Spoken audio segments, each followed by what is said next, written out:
Dans la vidéo du jour, nous allons faire le top 10 des crypto-monnaies pour l'année 2025. En effet, selon plusieurs indicateurs et lorsqu'on regarde l'historique des cycles de 4 ans sur le Bitcoin et sur les crypto-monnaies, on aurait un top estimé aux alentours de octobre 2025. Il devrait donc avoir encore une belle poussée sur l'ensemble des crypto-monnaies et des altcoins et on devrait avoir de belles altcoin season qui permettront aux altcoins de prendre de la dominance, une dominance du Bitcoin qui devrait baisser et du coup des crypto-monnaies autres que le Bitcoin qui devraient prendre et faire de gros gains.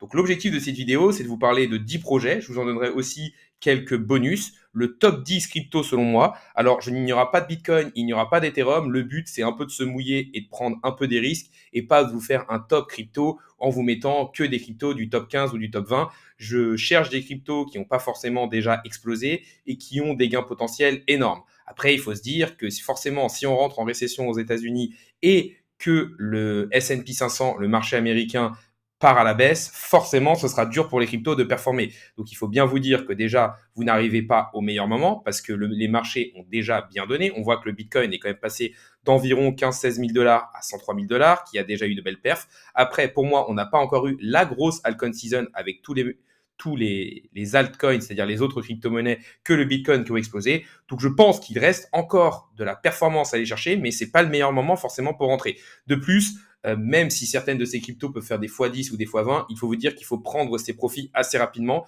et que plus on va avancer dans le cycle et que moins il va falloir être dans le risque. Donc voilà, faites quand même attention à vous. Et dernière chose, ceci n'est pas un conseil en investissement financier, donc faites bien vos propres recherches de votre côté. Maintenant, on va parler un peu des critères que j'ai pris pour choisir justement les différentes crypto-monnaies.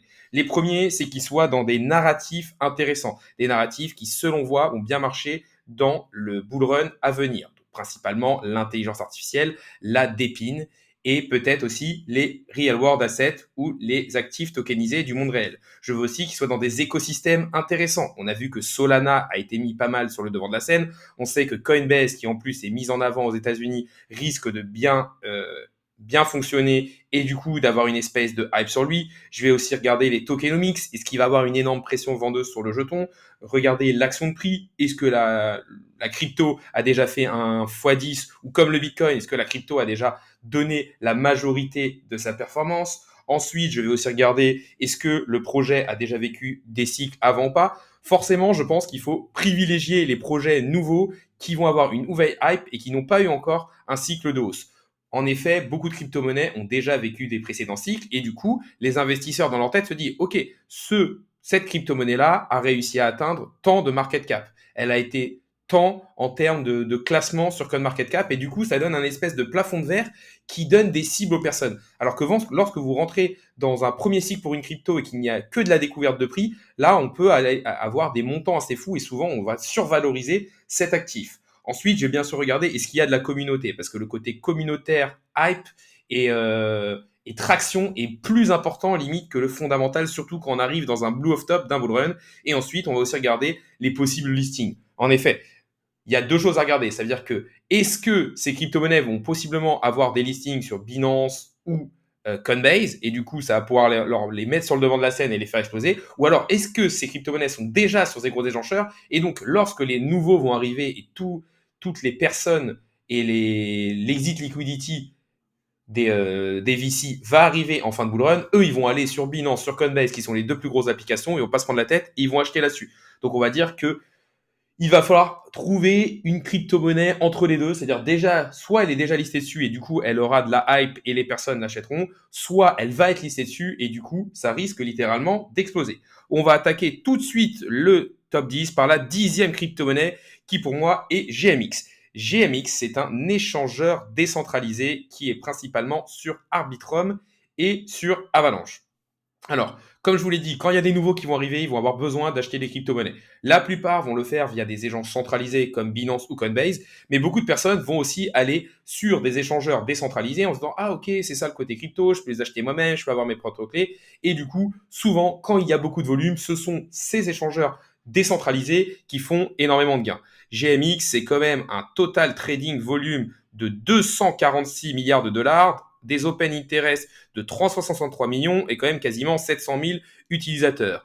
De plus, si on regarde GMX, il y a quand même 700 millions de dollars bloqués dans ses contrats intelligents, dans sa DeFi, ce qui est pas mal, mais pas le plus élevé du monde. Et on voit quand même qu'elle est en augmentation depuis le début, et là qu'on a vraiment une recrudescence. Si on regarde Arbitrum, Arbitrum qui est la place, l'écosystème sur lequel GMX est principalement installé. On voit qu'il y a quand même beaucoup de volume. C'est le principal layer 2 sur Ethereum. Et du coup, si Ethereum performe bien, ces layer 2 risquent de bien performer. Et du coup, les principaux échangeurs décentralisés dessus aussi. On voit du coup que le deuxième protocole le plus utilisé sur Arbitrum derrière AAVE, c'est GMX. Donc GMX peut avoir une chance de bien performer.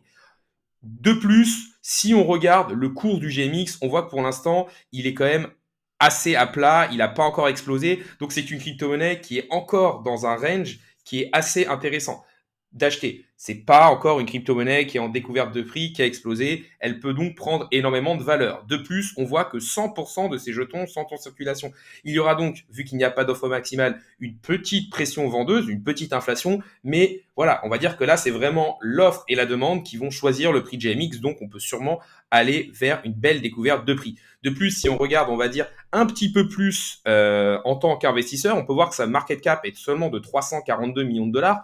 Pour moi, c'est le type de crypto qui peut rentrer dans un top 100. Et une crypto-monnaie qui rentre dans un top 100, c'est plus de 1 milliard assez facilement quand on est au top du bull run. Donc on peut aller chercher, je pense, facile un x3, x4 dessus. Après, pas un conseil en investissement. Et on voit aussi qu'on a des volumes qui sont en augmentation et qu'on a de l'intérêt. On est aux alentours des 8% par rapport à la market cap.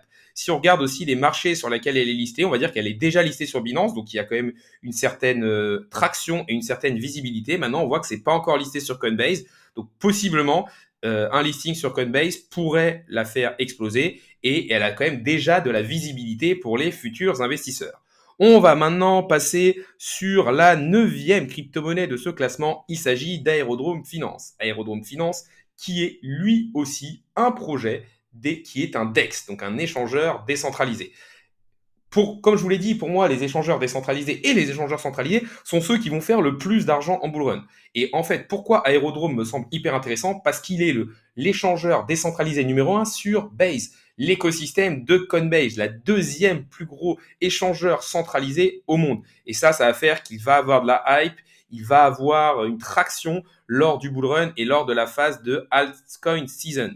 De plus, on a une capitalisation de marché qui est déjà assez élevée, 1,35 milliard, avec une FDV, c'est-à-dire une fois que tous les jetons seront en circulation, de 2,6 milliards. Mais je pense qu'on peut aller chercher beaucoup plus haut quand on voit par exemple où en sont des Uniswap.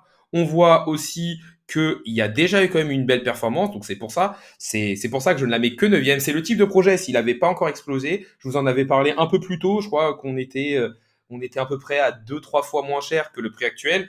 Là, ça aurait été intéressant. S'il avait été inférieur ou 1 dollar, je vous aurais dit, il aurait été sûrement plus haut dans mon top. Mais là, le fait qu'il ait déjà bien fonctionné, je me dis, attention. Maintenant, on peut aller voir les différents marchés sur lesquels il est listé. Et c'est là que c'est hyper intéressant, c'est que pour l'instant, il n'y a pas encore de listing sur un tiers one. Il est principalement disponible sur Aerodrome Finance, mais aussi sur Bybit. On voit quand même qu'il a une partie sur Coinbase Exchange, mais il n'y a pas de Binance. Donc on peut avoir aussi un possible listing sur Binance, mais il a quand même de la visibilité grâce à Coinbase. Forcément, il est sur Coinbase vu qu'il fait partie de son écosystème. De plus, on peut regarder d'autres choses, des chiffres, parce que c'est important de regarder les chiffres, parce que c'est ça qui nous montre si un échangeur décentralisé est utilisé. Il a quand même une total value lock de 1,8 milliard, un monthly trading de 30 milliards, des monthly fees de quand même 36 millions de dollars, donc ça rentre de l'argent, et quand même 326 000 utilisateurs mensuels. Si on regarde Aerodrome, bon là, ça nous confirme tout simplement les chiffres qu'on avait, mais on voit surtout qu'on a une vraie folie, on a une TVL qui ne fait que augmenter. Des fois, c'est quand même plus intéressant de la regarder en ETH, parce que là, on n'a pas les variations du prix, donc là, on voit que ça s'est un petit peu calmé depuis un moment, mais je pense que l'écosystème Base reviendra sur le devant de la scène. Passons maintenant sur la 8e crypto-monnaie de mon classement. Il s'agit du Chainlink ou du Link. Alors là, on va dire que je ne prends pas énormément de risques parce que cette crypto-monnaie est 12e en termes de capitalisation de marché. Après, pour moi, Chainlink, c'est quand même la base. C'est un oracle, c'est-à-dire c'est une crypto-monnaie qui permet d'apporter des données extérieures à la blockchain dans la blockchain. Elle est donc indispensable, cette technologie, à tout ce qui est finance décentralisée, mais aussi à énormément de DApps ou applications décentralisées. Donc on va dire que déjà Chainlink, qui est le leader des oracles de très très loin, il a environ 70% des parts de marché, est une crypto-monnaie indispensable à l'écosystème des crypto-monnaies, qui est énormément utilisée, qui fait énormément d'argent. On voit sur leur site qu'ils ont quand même une total transaction value enabled de 17 milliards de dollars. Ils sécurisent énormément d'argent et de plus, ils sont aussi dans un autre écosystème, c'est-à-dire qu'ils sont indirectement au niveau DeFi, ils sont au niveau des oracles, mais ils sont aussi au niveau de tout ce qui est real world asset, parce que Chainlink a certains produits qui permettent justement d'aider indirectement les real world assets en apportant par exemple des prix, etc., etc. C'est donc un projet qui peut avoir une hype, qui peut bien fonctionner. Si on regarde à plusieurs niveaux, on voit quand même que la circulating supply est aux alentours des 62%, mais on n'a pas énormément de libération de Chainlink. On va dire que c'est très linéaire. C'est-à-dire que la team vend régulièrement pour pouvoir payer les différentes personnes justement à l'intérieur de cette équipe, mais ce n'est pas non plus une folie avec d'énormes relâchements. Si on regarde en termes de prix, on voit qu'on avait déjà sorti du premier range d'accumulation ici, on en a eu un deuxième là, là on a une légère explosion, mais Chainlink pour moi c'est une crypto-monnaie qui logiquement devrait aller plus haut, après on va pas non plus aller chercher des x10 ou des x20 là-dessus, mais je pense que c'est une crypto-monnaie assez sûre, qui est utile, qui est dans pas mal d'écosystèmes, qui est quand même connue, qui est 12e dans la première page de CoinMarketCap, et ça c'est aussi quelque chose d'intéressant, c'est-à-dire que les nouveaux ils vont aller regarder les crypto-monnaies de la première page. Là, ils se disent, il y a une crypto-monnaie qui est 12e. Ça peut être assez intéressant d'aller dessus. Si on regarde les marchés, c'est une crypto-monnaie qui est disponible partout, sur Coinbase, sur Binance. Donc, on va dire qu'il va être facilement achetable. Donc, c'est le type de crypto qui peut aussi intéresser les nouveaux investisseurs parce qu'elle est assez facilement achetable. Donc, pour résumer, Chainlink, pour moi, c'est l'un des meilleurs risques-rendement du marché. Après, c'est pas une crypto-monnaie sur laquelle vous allez faire x1000, mais vous avez une grosse market cap, vous avez une grosse visibilité, que ce soit sur les plateformes comme CoinMarketCap ou CoinGecko ou sur les différents échangeurs centralisés et décentralisés. Ils sont dans différents narratifs intéressants. C'est indispensable à l'écosystème blockchain. Donc pour moi, Chainlink, un super projet. On va maintenant passer sur la septième crypto-monnaie de ce classement, à savoir Render.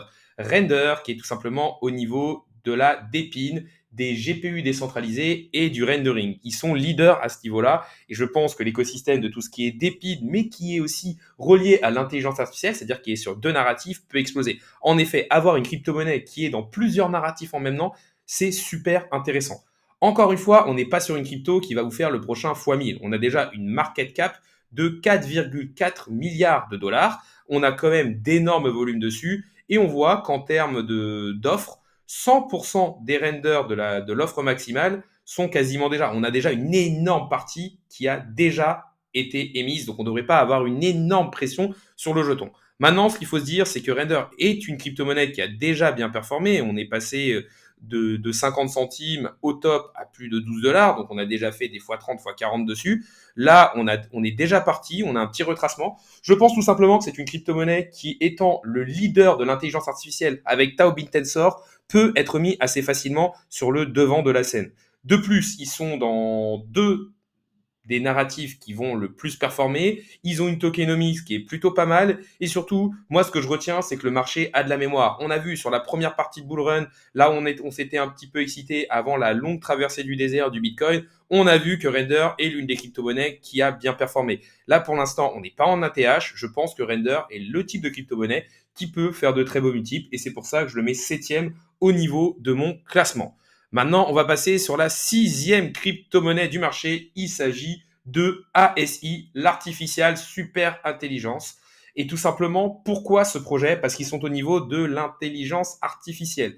C'est un projet qui est le regroupement de plusieurs projets. Fetch AI, qui est au niveau des agents autonomes, SingularityNet et Ocean Protocol, qui lui est un projet au niveau de tout ce qui est la data. On a vu que d'autres projets commençaient à se rajouter à ce projet de super intelligence. Et ça, ce qui est intéressant, c'est qu'on a des projets qui étaient déjà bien capitalisés, bien connus, avec des grosses équipes et avec pas mal d'argent, qui se sont réunis. Et on sait que pour qu'un projet d'intelligence artificielle marche bien, il faut beaucoup de données, beaucoup d'argent et beaucoup de puissance de calcul. Et on va dire que le fait qu'ils s'unissent montre quelque chose de pas mal. Au niveau de l'offre en circulation, on voit qu'on est à 2,71. Enfin, que tout se passe plutôt bien au niveau de l'offre en circulation. On a une grosse partie qui est déjà sortie. La plupart de la pression vendeuse est déjà passée. On a une market cap qui est élevée, mais qui est par exemple moins élevée qu'à Render. On est aux alentours des 4 milliards de dollars. On a quand même de beaux volumes. On est sur le narratif pour moi du bull run, à savoir l'intelligence artificielle. On voit qu'on a des beaux volumes d'accumulation depuis un certain moment. Et surtout, c'est le genre de crypto qui n'a pas encore trop explosé depuis qu'elle a fait sa grosse prise de profit. Et on n'est pas encore en découverte de prix dessus. Donc c'est le type de crypto qui est sur son premier bull run, qui peut bien exploser, bien faire de grosses folies.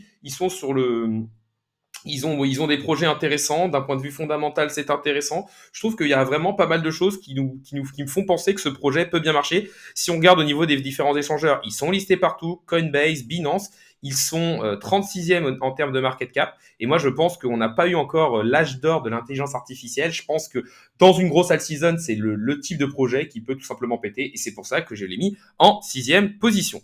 On va maintenant passer sur la 5e crypto-monnaie de mon classement. Encore une crypto-monnaie au niveau de tout ce qui est intelligence artificielle et d'épines. Akash, c'est du partage de GPU de manière décentralisée. Donc, on est sur un projet bien capitalisé, quand même, 922 millions, on est proche du milliard. On a quand même une circulating supply qui est déjà pas mal émise, même si on a une max supply aux alentours des 380 millions. On va pas avoir une énorme pression vendeuse à ce niveau-là. C'est le type de projet qui a déjà fait une belle première partie de bull run, mais qui a quand même bien redescendu depuis. Là, on est un peu reparti, mais c'est le type de projet intéressant. Ils sont aussi de l'interopérabilité natif parce qu'ils sont sur l'écosystème Cosmos. On voit qu'ils ne sont pas encore listés sur Binance, donc on pourrait avoir un listing sur Binance qui pourrait aider justement à faire remonter le projet et à le faire exploser. Ce qui est bien, c'est qu'il est aux portes du top 100, c'est-à-dire qu'il n'est pas encore dans ce top 100 où tous les nouveaux vont vouloir acheter. Donc il suffit qu'il y ait une mini hype dessus qui rentre dans le top 100, là il va avoir encore plus de visibilité. Et si en plus vous lui rajoutez un listing Binance, ça peut pas mal exploser.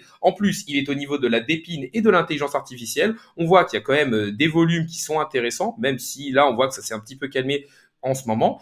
Pour moi, c'est le type de projet vraiment qui a tout pour réussir. Après, on sait que d'un point de vue fondamental, un peu comme Render, il y a certaines choses qui ont été remises en question, comme le nombre de GPU qu'ils avaient. Mais si on regarde vraiment comment ça se passe, le fondamental, on va dire que ça compte pour le long terme, ça compte pour des projets qui veulent résister en bear market. Mais quand on est dans une folie d'un bon market, c'est tout simplement la hype, le narratif et surtout voir est-ce que ces projets ont déjà performé dans la première partie de Bull Run. Et là, j'ai envie de vous dire, oui, Akash est passé de 34 centimes à quasiment 6 dollars. C'est un projet qui a déjà fait son x50. Là, il a bien baissé.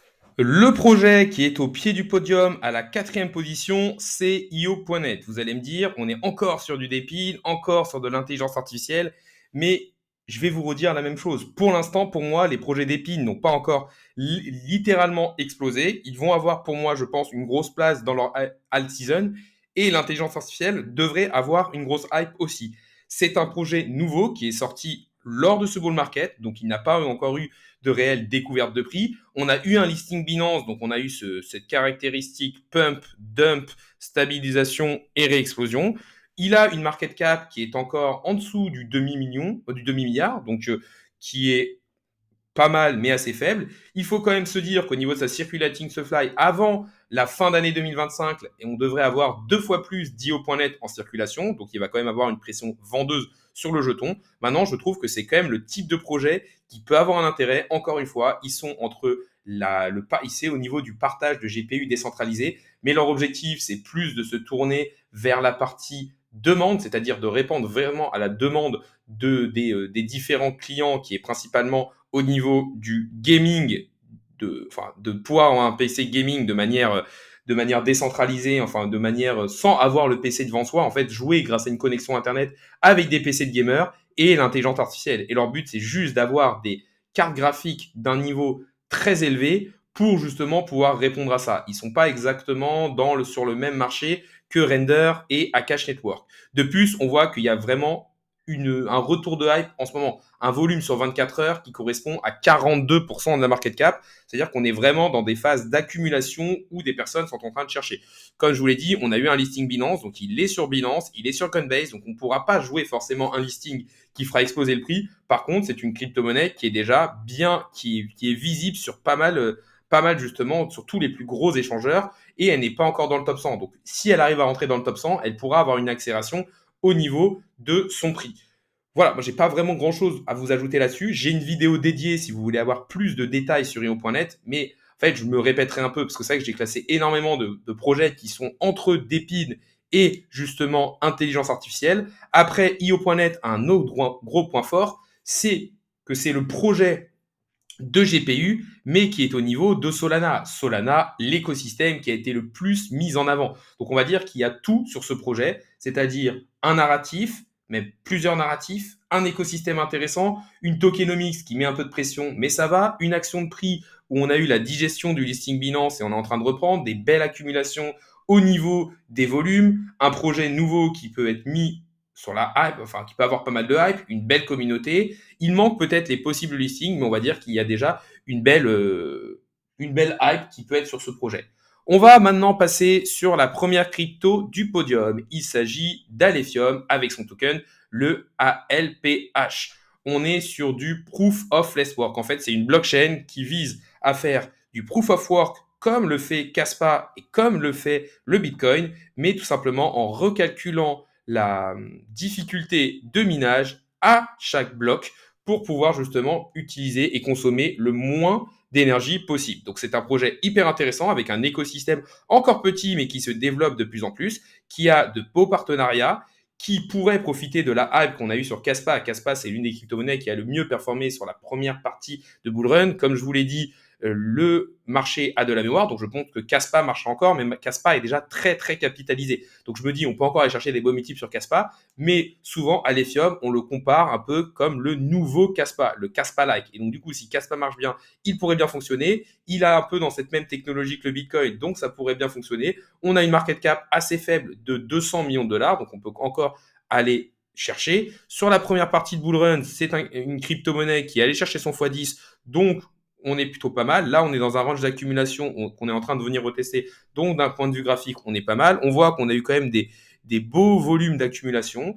On est sur un projet où il va avoir une certaine libération, mais en fait, on va pas avoir une grosse pression vendeuse dessus, vu que justement, ce sont les mineurs qui minent régulièrement cette supply. Et donc, cette supply va être libérée sur 80 ans de manière linéaire. Donc, on va pas avoir de grosse pression vendeuse sur le jeton. Et surtout, c'est le type de projet où on peut jouer les listings, parce que pour l'instant, il est sur très peu d'échangeurs. On voit BitGet, on voit Mexer, on voit Get.io, et après, ce sont de tout petits échangeurs. C'est-à-dire que là, c'est le type de projet où on n'a pas encore cette énorme visibilité, parce qu'il est seulement 327e, mais il y a déjà une belle communauté, pas mal d'influenceurs qui chillent le projet et qui pourraient le remettre en avant. Et surtout, si on a un listing sur Binance avec des gros volumes qui arrivent, un listing sur Binance et sur Coinbase, on pourrait avoir littéralement une explosion sur le prix de cette crypto-monnaie qui, d'un point de vue fondamental, est intéressante, qui ne fait que monter et qui est sur des narratifs qui pourraient possiblement la mettre pas mal. On va maintenant passer sur la deuxième crypto-monnaie de mon top. Il s'agit du Centrifuge, une crypto-monnaie au niveau des Real World Assets ou RWA,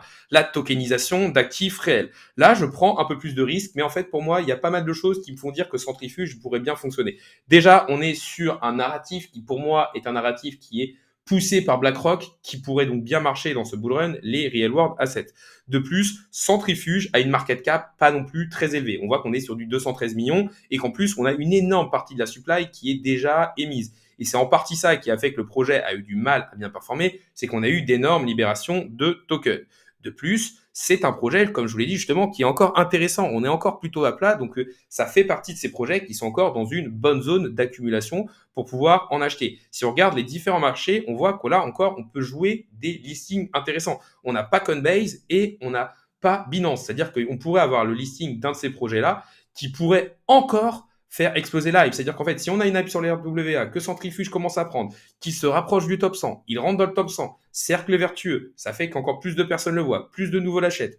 Ensuite de ça, il y a du volume. Du coup, Binance et Coinbase le listent. Vous voyez ce que je veux dire? C'est le type de projet qui peut très vite avoir une explosion. Après, encore une fois, plus la market cap est petite, plus c'est risqué, mais une des règles de l'investissement, c'est acheter quand le projet est à plat et prendre des profits quand il est littéralement vertical. Si on regarde au niveau de Centrifuge, on voit que pour l'instant, ils ont 662 millions d'assets financés et qu'ils ont déjà tokenisé 1582 assets. Donc on est sur un protocole qui est utilisé, qui n'est pas encore énorme, mais qui pourrait exploser dans l'avenir. On va passer sur mon numéro 1, il s'agit d'ANKR, donc encore là, je prends quand même un risque, Mais mon objectif, c'était pas de faire un top 10 crypto en vous donnant juste que des crypto-monnaies du top 20 et de prendre un peu plus de risques. Donc ce n'est pas un conseil en investissement financier, c'est pas parce que je mets cette crypto-monnaie en 1 qu'elle va forcément exploser, mais tout simplement c'est le type de crypto que je me dis qui a un énorme potentiel. Ils sont au niveau de la dépine.